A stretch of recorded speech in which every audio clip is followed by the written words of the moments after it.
एक स्टूडेंट के लिए सबसे ज़्यादा क्या ज़रूरी होता है? उसका कंसंट्रेशन पावर प्लस उसका फोकस करने का पावर। उसकी मेमोरी बहुत शार्प होनी चाहिए ताकि वो जो चीज़ें भी पढ़े या करे उसे याद रहे, और वो बर्डन फ्री होना चाहिए, मतलब उसे स्ट्रेस नहीं होना चाहिए। बट अगर हम आज देखें तो एक स्टूडेंट को सबसे ज़्यादा बर्डन होता है, वो चाहे उसके कोर्स को लेकर के हो, उसके सिलेबस को लेकर के हो या उसके एग्ज़ाम्स को लेकर के हो। और सबसे बड़ी जो डाइवर्जन की रूट है सोशल मीडिया। मतलब हम पढ़ने बैठे नहीं कि हमारा ध्यान कहीं और चला जाता है कि मैसेजेस पे या नोटिफिकेशंस पे कि क्या चीज़ें आ रही हैं। मतलब हम थोड़ी देर भी कंसंट्रेट करके अपनी पढ़ाई को कंटिन्यू नहीं कर पाते हैं। तो आज हम कुछ ऐसे योगासना और मेडिटेशन को डिस्कस करने वाले हैं कि उन्हें किस तरह से अपने डेली रूटीन में शामिल करके अपनी जो मेमोरी पावर है उसे शार्प कर सकते हैं और कंसंट्रेशन और फोकस पावर को भी बढ़ा सकते हैं। तो इसके लिए हमें करना ये चाहिए कि डेली अपनी जो मॉर्निंग की शुरुआत है वो एकदम पावर पैक्ड करें, ताकि हम दिन भर फ्रेश फील करें और जो भी चीज़ें हम याद करें वो हमें याद रह पाए। इसके लिए अपने डेली शेड्यूल में से हमें कम 10 मिनट से 15 मिनट या फिर धीरे धीरे अपने टाइम को बढ़ा करके 20 मिनट भी कर सकते हैं। मॉर्निंग में अगर आप योगा करते हैं तो ये आपके लिए बहुत अच्छा होता है। तो चलिए स्टार्ट करते हैं। कुछ ऐसे योगासना करेंगे जिससे कि हमारे माइंड में जो है ऑक्सीजन की सप्लाई तेज़ हो जाए, क्योंकि जब हमारा माइंड सही रहता है, फ्रेश फील करता है, तो हमारी बॉडी की और भी जो फंक्शनिंग होती हैं वो सब भी बहुत अच्छी रहती हैं। तो चलिए स्टार्ट करते हैं अपना पहला योगासना या फिर प्राणायाम। तो सबसे पहले शुरुआत करते हैं अनुलोम विलोम से। अनुलोम विलोम करने के लिए आपको सुखासना में बैठ जाना चाहिए कंफर्टेबली।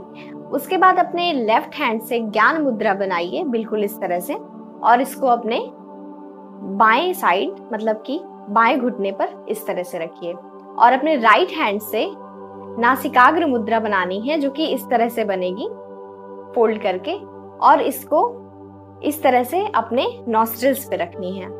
तो सबसे पहले हमें क्या करना है कि लेफ्ट साइड से हम इनहेल करेंगे, मतलब सांसों को लेंगे, और राइट साइड से सांसों को छोड़ेंगे, मतलब एक्सहेल करेंगे। फिर दोबारा राइट साइड से ही सांसों को लेंगे और लेफ्ट से रिलीज करेंगे। ठीक है, तो स्टार्ट करते हैं अनुलोम।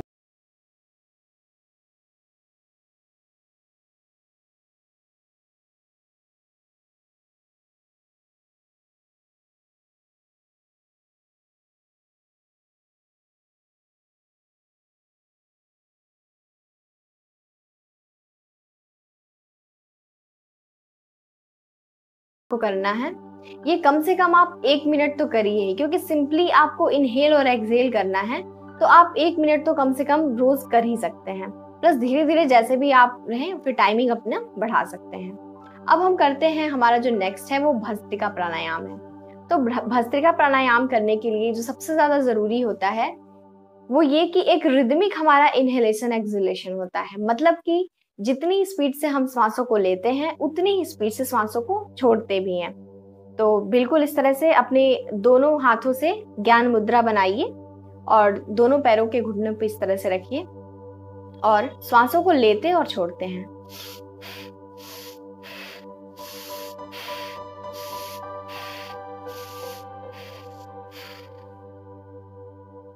तो इस तरह से हम श्वासों को एक ही रिदम में लेते और छोड़ते हैं। तो अब हम आते हैं अपने नेक्स्ट प्राणायाम पे, जो कि है हमारा कपालभाति। कपालभाति करने के लिए जो सबसे ज्यादा इंपॉर्टेंट है वो ये है कि हम श्वासों को छोड़ने पर, मतलब एक हमारा स्पीड में एक्सहेलेशन होता है, उस पर ध्यान देते हैं। अपने श्वासों को हम कब ले रहे हैं वो एक्सहेलेशन के साथ ही हो जाता है, उस पर अलग से ध्यान देने की जरूरत नहीं है। तो आइए देखते हैं कैसे करते हैं। इसमें भी हम ज्ञान मुद्रा में ही रखेंगे अपने हथेलियों को और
मेडिटेशन का नाम सुनते ही पता नहीं क्यों लोगों की ये मेंटालिटी है कि कुछ ये अलग सा होगा, मतलब इसके लिए अलग से टाइम दे करके कंसंट्रेट करना पड़ता है या फिर ये बहुत ही टफ हो जाता है।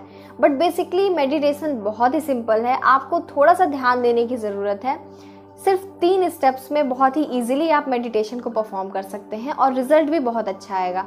हाँ, एक बात ये है कि हम परेशान इसलिए हो जाते हैं क्योंकि रिजल्ट हमें स्टार्टिंग में नहीं मिलता है। इसके लिए आपको कम से कम 1 से 2 हफ्ते रेगुलर प्रैक्टिस करनी चाहिए।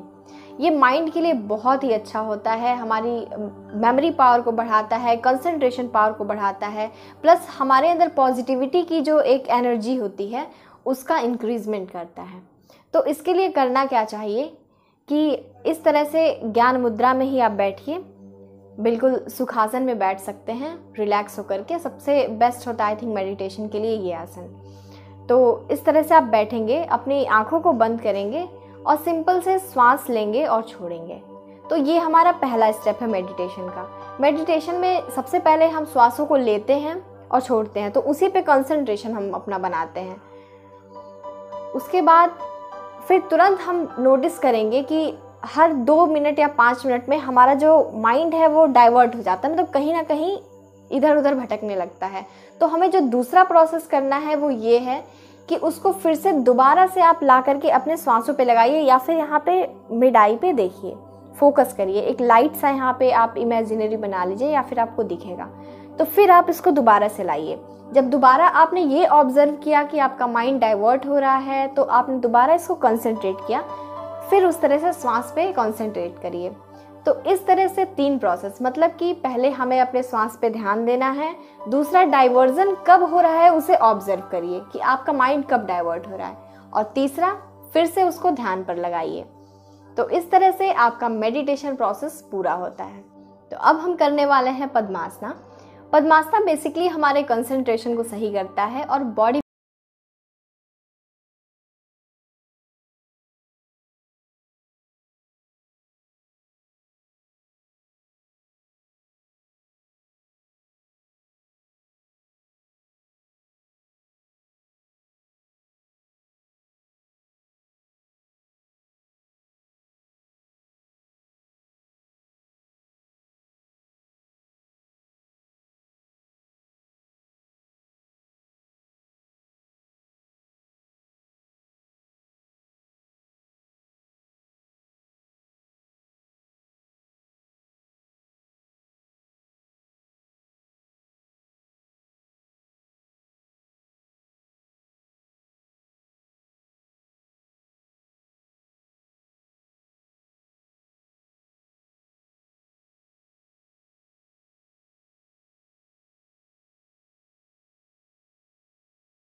आप चाहें तो अपने इसको टच भी करा सकते हैं मस्तक को।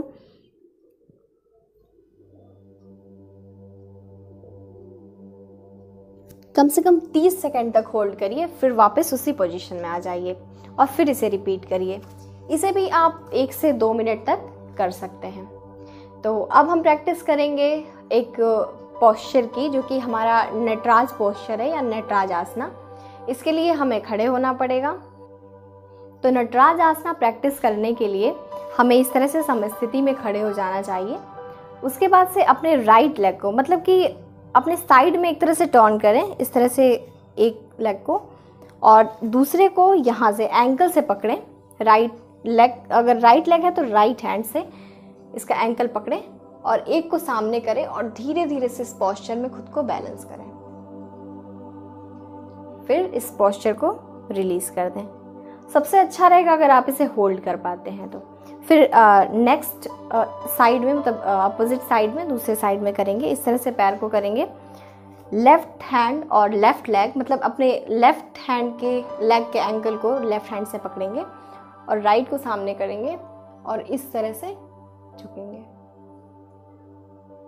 15 से 30 सेकंड तक होल्ड करिए, फिर वापस पोस्चर रिलीज कर दीजिए। तो इस तरह से आप नटराज आसना को भी प्रैक्टिस कर सकते हैं। एक्चुअली नटराज आसना जो होता है वो हमारे बॉडी को बैलेंस करने के लिए बहुत सही होता है। तो जब हम किसी भी चीज़ को बैलेंस करते हैं तो हमारा उस पर फोकस जाता है, उस पर कंसंट्रेशन जाता है। तो इस तरह से हमारी जो कंसंट्रेशन पावर होती है वो बिल्डअप होती है। तो इसलिए ये आसना भी बहुत ज़्यादा ज़रूरी होता है। आप स्टार्टिंग में प्रैक्टिस करिए, धीरे धीरे करके इम्प्रूव होगा। तो ये सारे आसना को रोज़ प्रैक्टिस करिए, कम से कम 20 मिनट तो या 30 मिनट आप अपने रोज़ के शेड्यूल में से इन सब चीज़ों के लिए निकालिए, योगासन और मेडिटेशन के लिए, ताकि आपका जो माइंड है वो अच्छे से वर्क कर पाए, मेमोरी पावर शार्प हो पाए। बिकॉज़ ये लॉकडाउन डेज चल रहे हैं और आपको खुद को देने के लिए सबसे अच्छा टाइम यही है, और खुद को इम्प्रूव आप इसी टाइम में कर सकते हैं। आप जिस भी फील्ड में वर्क करना चाहें या जो भी करना चाहें, तो ये सबसे अच्छा टाइम है आपके लिए, अगर पॉजिटिव वे में आप इसे लेते हैं तो। सो आई होप ये सारे आसनास और मेडिटेशन आपके लिए बहुत ही यूज़फुल रहे होंगे। आप इसे प्रैक्टिस भी करेंगे। So stay healthy, stay fit. नमस्ते।